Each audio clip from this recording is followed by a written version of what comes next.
आज आपण साल असलेले मुगाच्या डाळीचे भजे बनवणार आहोत. चला तर मग रेसिपीला सुरुवात करूया. अगोदर आपण मुगाची डाळ धुवून घेणार आहोत. 2 वाट्या मुगाची डाळ घेतली, साली वाढली, साल सगळं ठायती. त्यानंतर आपण स्वच्छ पाणी 2 ते 3 वेळा छान तिला चोळून धुवून घेणार आहोत. नंतर तिला झाकण ठेवून 2 ते 4 तासासाठी भिजवून ठेवूया.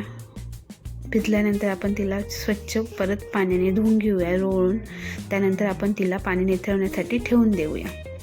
पाणी निथळल्यावर आपण मिक्सरच्या जारमध्ये थोडी मुगाची डाळ आणि नंतर त्यामध्ये लसूण आणि 2-3 हिरव्या मिरच्या, कोथिंबीर टाकून छान बिना पाण्याचे दळून घेऊया. पाण्याची आवश्यकता असल्यास थोडं थोडं पाणी टाकणे, नाहीतर पीठ पातळ होतं आणि भज्या चांगल्या येत नाही.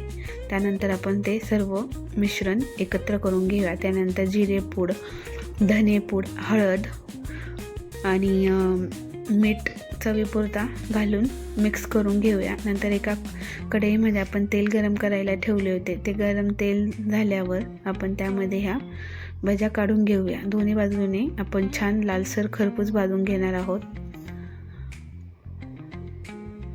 यामध्ये आपल्याला जर कांदा चिरून टाकायचा असेल तरी आपण टाकू शकतो. बघू शकता किती छान झाले आहे.